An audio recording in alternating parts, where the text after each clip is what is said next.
Welcome everybody to the AME television show. I'm your host Jason Dowd, and I've got a great show in store for you guys this week. We're going to start off by going to our website, www.theamemagazine.com. It's there 24 hours a day, 7 days a week, so if you ever missed one of these shows or our radio show or anything that we have on our magazine, you can go check it out anytime you want, and it's free. Also, we want a ton of new follows on YouTube, so if you're happy to see our YouTube channel, like us, follow us there. We want to hit 10,000 as soon as we possibly can. So tell your friends, and let's just make this thing grow. Also, if you're on Facebook, we're there too. It's facebook.com/the AME Experience. And if you're on Twitter, my personal Twitter, you can get me anytime you want. It's at DOWD Studios. That's Dowd Studios. That is the AME Experience. It is my personal Twitter, and it's also my art studio Twitter as well. So let's get into what we have for you guys this week. I'm very excited. We have a brand new guest coming on. His name is Alan Pinto. We went to Newport Richey to check him out, and he has got some great music coming out. Just released his brand new music video, and he's going to tell us what it's like to be an indie artist in the hip-hop industry, which everybody knows is very, very, very saturated with potential talent.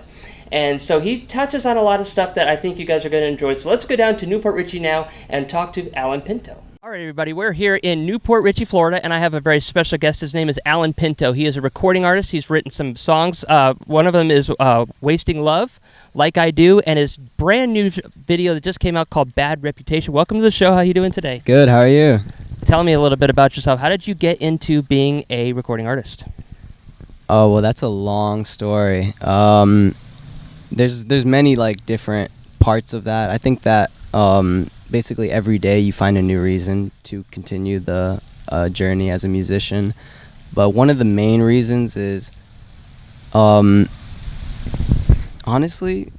it's something that I've always known that I wanted to do. When I was I started taking piano lessons when I was 6. My parents put me in piano lessons, and then when I was like 10 years old in school, they asked like, what do you want to be when you grow up? And it was musician, and that's stuff that I don't even remember, but I just remember always knowing that I was going to be a musician like my whole life, like as a kid and stuff. So when you went and got the lessons, they didn't kind of force you into it, say, here, you're going to go do this? No, and you my actually mom, liked it? my parents forced me to do it, and I hated piano lessons, and I quit when I was 8. So I took piano lessons for 2 years, and I quit, and then I was like, I don't like music. And then when I was 10, I started taking bass guitar lessons, and because I wanted to be in a rock band, because that was the time where rock was like cool in like high school and stuff, and I was like, I want to be in a band. And I started taking bass guitar lessons, and basically from there I knew that I was going to be like, that's what I wanted to do for the rest of my life. Did you always know you could sing? No, absolutely not. I was in the band that I was telling you about. I was in a rock band, like a bunch of kids, my friends. And I was playing guitar because I ended up switching to guitar. We had a bass player and a drummer, and we were looking for a singer. But I was like writing original songs for the band, and we were looking for a singer, and everybody in my band, like my drummer and my bassist, were like, you should just sing it so that we can practice it, and at least we have like, the everything else down for when the singer comes, And so I was like a temporary singer, and I wasn't good at all. But as you like grow, I guess your voice gets a little better. What was the hardest part for you to actually tune it to be the way that you wanted it? I got it to like hit the notes and stuff, but my voice was just very like kiddish, and it didn't sound cool. You know what I'm saying? Like rock bands are supposed to sound like cool, and I had no like vibrato in my voice, so I was basically just like throwing my voice and hitting like the pitches, and then but I wasn't like like singing. It was more like yeah it was like you're hitting like the sharp notes and stuff. You're not like actually like singing. So I wasn't really a singer until like recently. So I guess it was a challenge for you. What has been the biggest accomplishment that you've had as a musician thus far? I mean, there's a lot of stuff, like in general.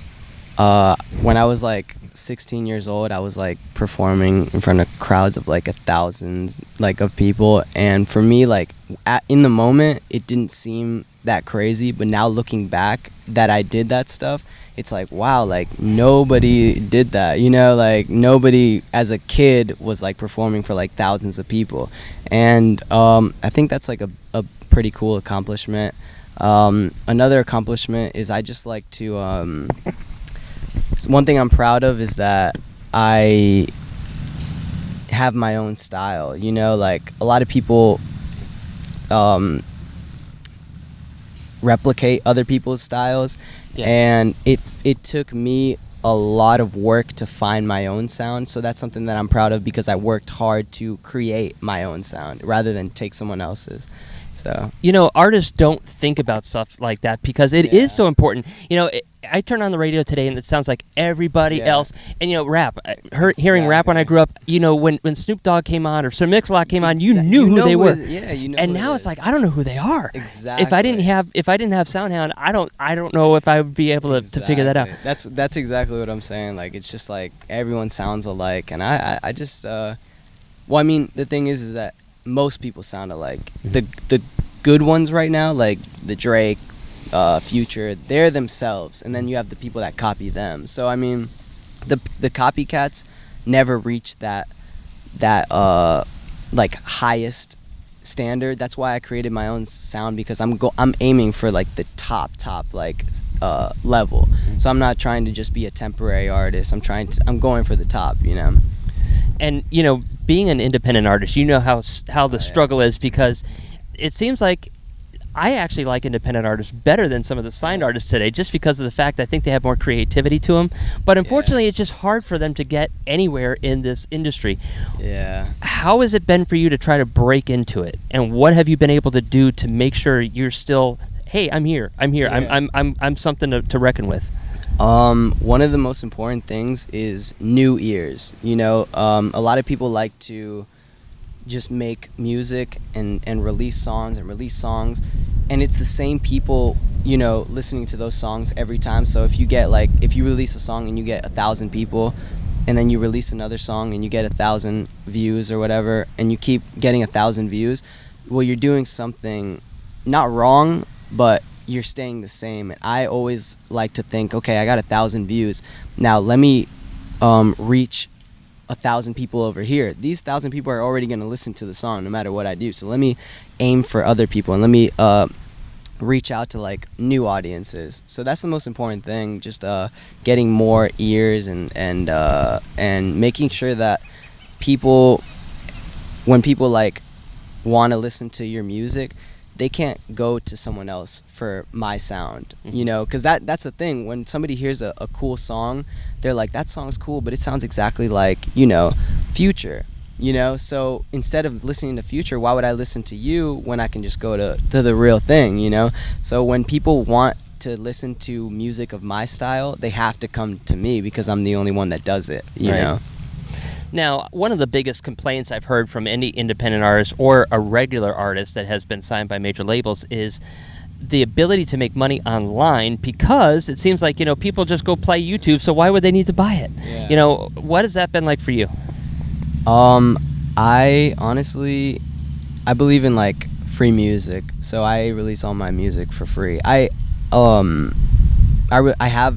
my music on iTunes, Spotify, Apple Music, Tidal, everything as well, for the people that want to show the extra support. But I think that music should be free for the most part to listen to, you know, because a lot of you know, artists don't really make sales from music anymore. So for you to like I would rather have like 100 people listen to my song for free than just 5 people being able to buy it and listen to it. I would rather just have more people listening than anything. So the money doesn't really matter to me. I make money like from the shows and stuff. That's how most artists make money anyways.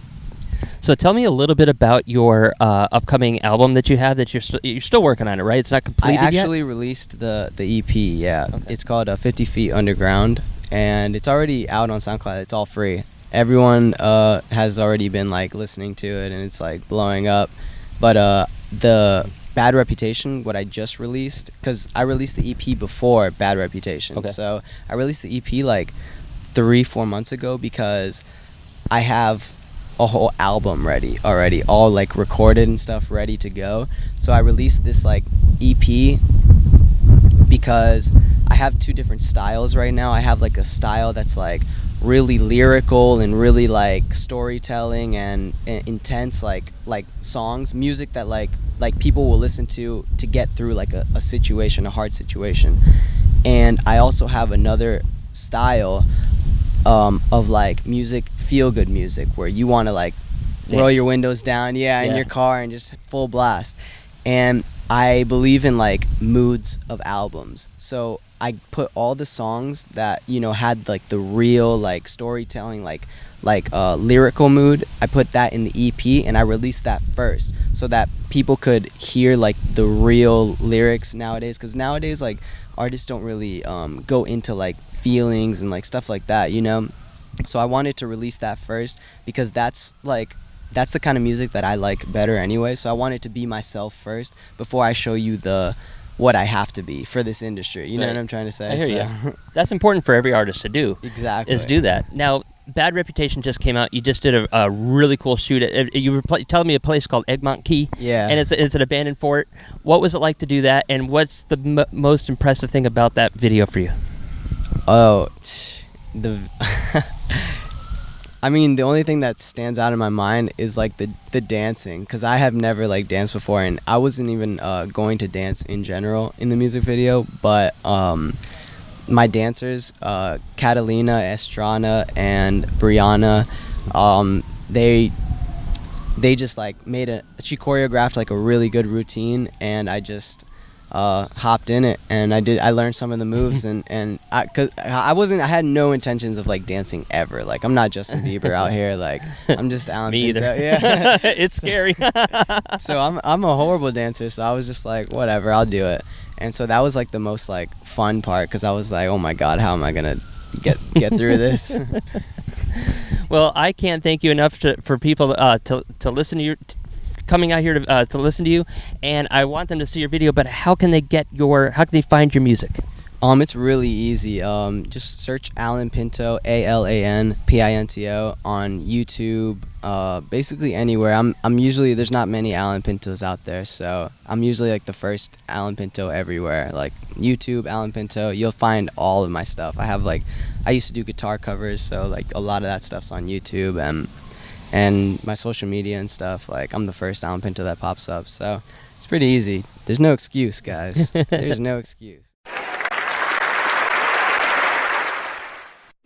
Limo Bob builds, sells, and rents the world's finest, longest, and most exotic limousines in the world. We provide every imaginable vehicle, from a 4-passenger town car to a 10-passenger Bentley Rolls and a Hummer for $20. We even have a one-of-a-kind 727 jet limo. And we offer a complete consulting package where Limo Bob comes to your location and shares 3 decades of experience in 3 days with you. Call 708-945-LIMO and visit limobob.com.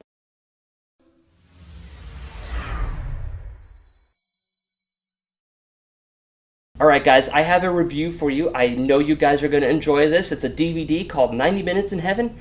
It was based on a true story. I've read the book. I watched the movie.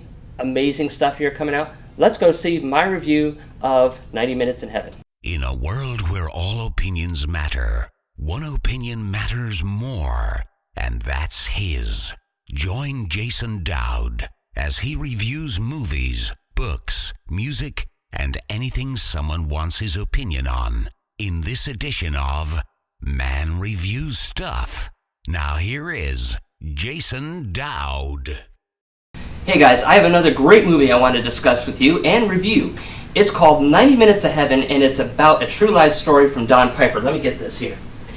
As you know, we talked to him on our radio show not too long ago, and his story is amazing. Some are going to believe it, some are not going to believe it. But what actually happens is that he's on his way back from a convention, a Baptist convention, and he got in a severe accident and it killed him. He was actually dead for 90 minutes, but for the grace of God, he was brought back and defied all the odds. He had to train himself to walk, to talk, to do everything again, but he did.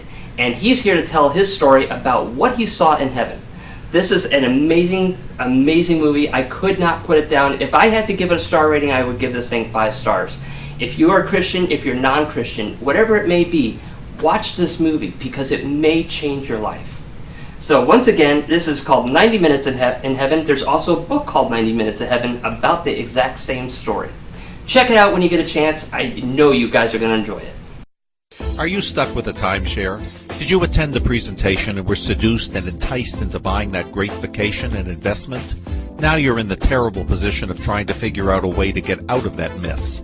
You're not alone. For over 15 years, BuyYourTimeshare.com has been helping people like yourself get out of timeshare ownership. The fact is there is no resale market.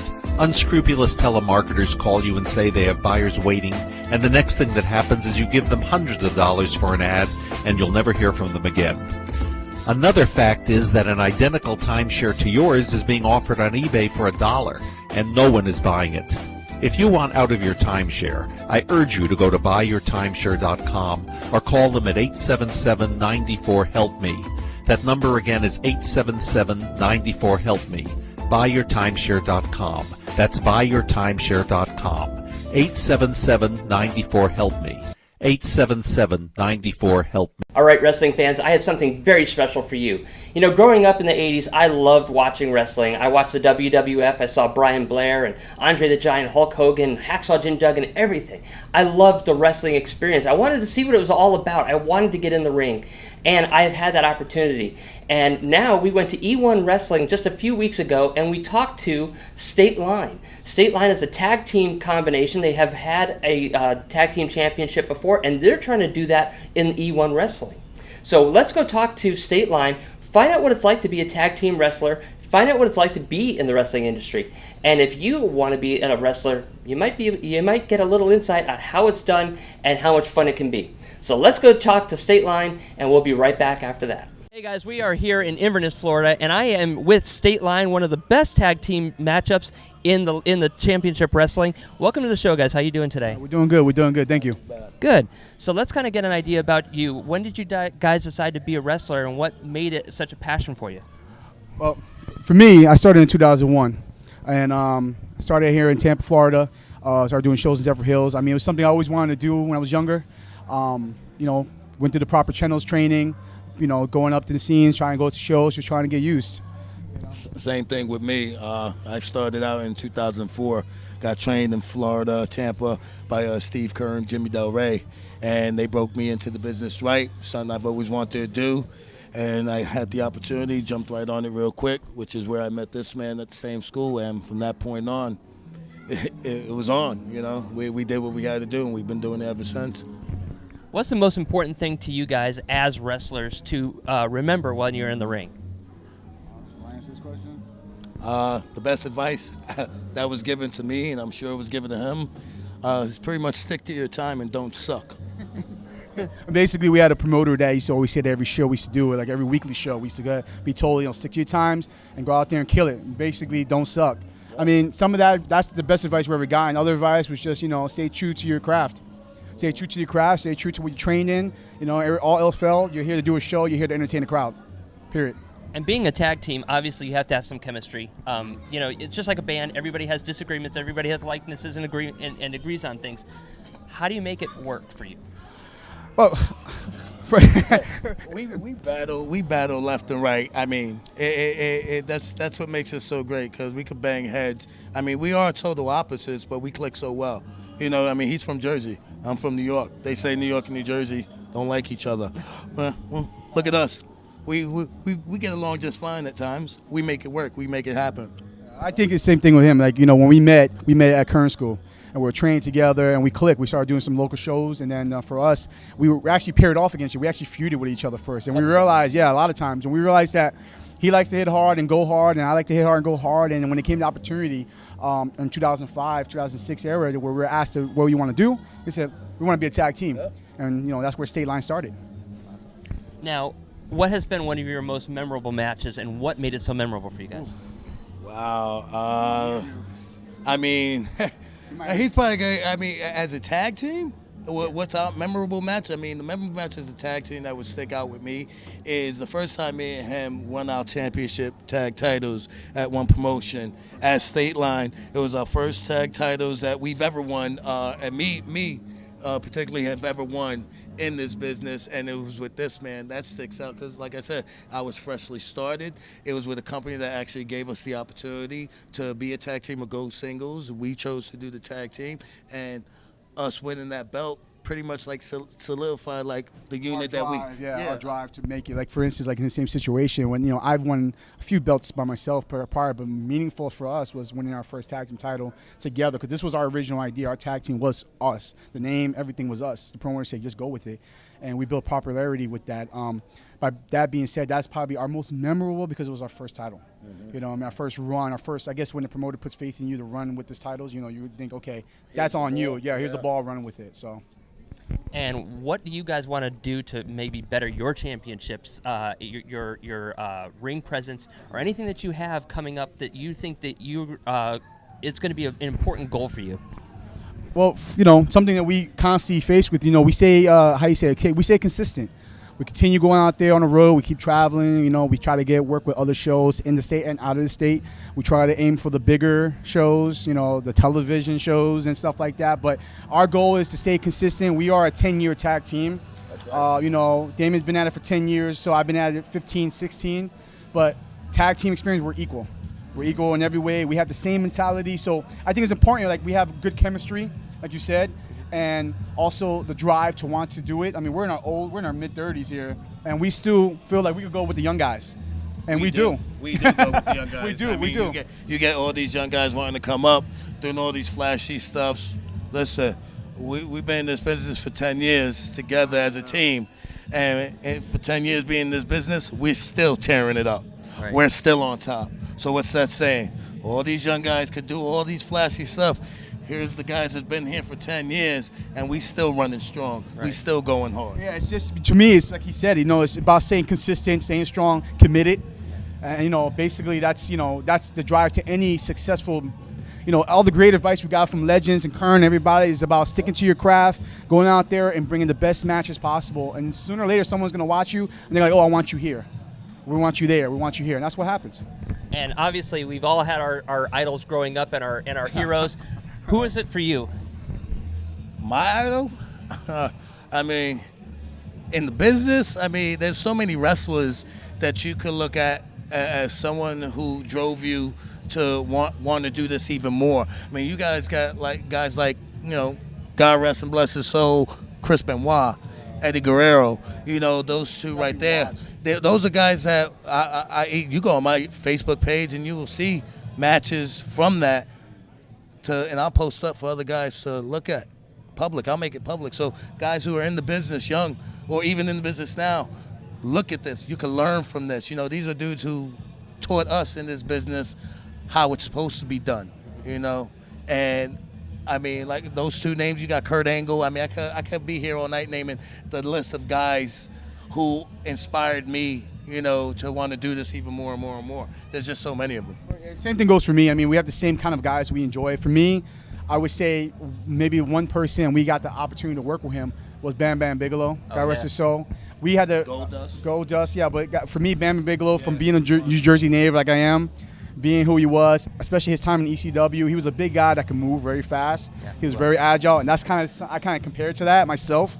So when I got to meet him and see and learn, it's like this is a guy, I want to emulate. I watched WWE like he did and WWF and those times, ECW, but the time came where when you want to make it and you see those kind of key people that everybody usually says big names like The Rock, and I like his work and I like Bret Hart, but you look at guys that you can relate to, right? And like Bam Bam was someone I really related to.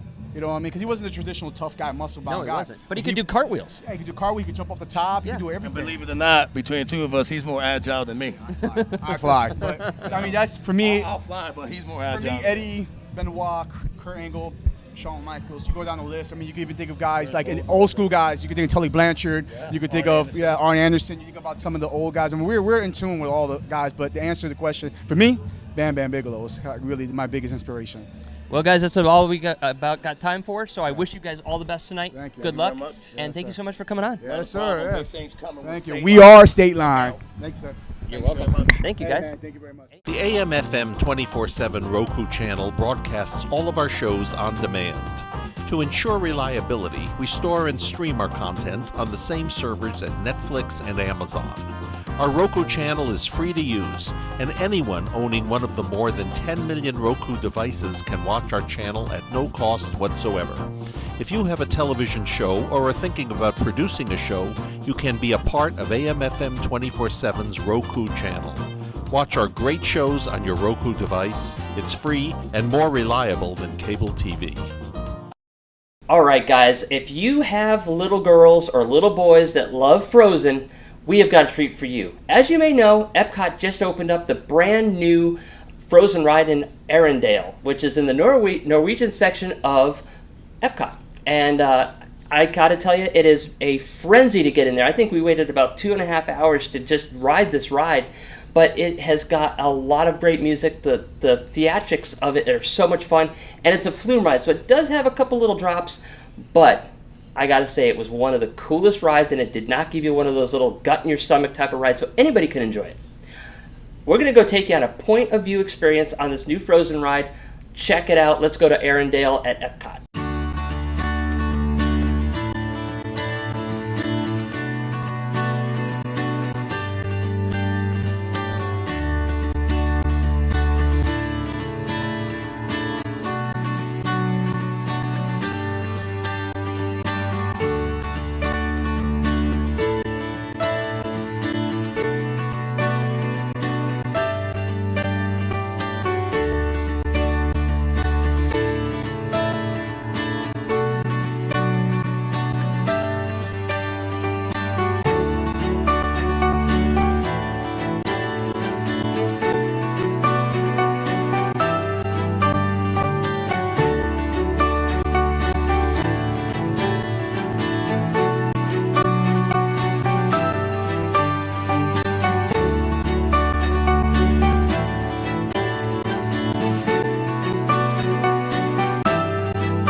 right, guys, that is the end of the show. I can't believe it's been this long already, but I had a great time with you, and I hope you had a great time with me. There's nothing I love more than going around and showing you different places, great people, artists, food, historic places, so many different things. And that's what's so great about our world, that there's so much to do if you just open up your eyes. And a lot of times when you're driving down the street, you may not even know that stuff is there. Or if you're not on the internet all the time or what have you, you may not even know that these great artists are out there. We're here to bring them to you and experience something new. And if you want to be an artist, challenge yourself to go out there and do that. Don't be afraid. Don't be intimidated. Have some fun. That's what is so great about the arts. There is no right, there is no wrong. There only is. And that's what you produce, is the is. So I have a quick announcement to give to you guys. We have more mask videos, photos that have come out through my Imagination Art Studios. Go check it out. It's imaginationartstudios.com. The stuff that you see there, you can not only see it online, but you can also see it at the Italian Pavilion at a Venetian mask store at Epcot. So proud of that. One of my favorite things to be able to say that I have my work at Disney. As everybody knows, I'm a huge Disney fanatic. So check that out anytime you want. And also follow us on all of our social media. It's very important. If you like what you see here, share it out with people. We want to grow the audience. We want to be the voice for the artists. So that's all we have for you guys this week. Come back next time. We got so much more to show you. We have possible dancers. We have some wrestlers. We have so much. It's just, I don't even know how to start. I don't even know where to start. All right, guys. Till then, have a great weekend. We'll see you next time. Like, OMG, you were on TV and junk.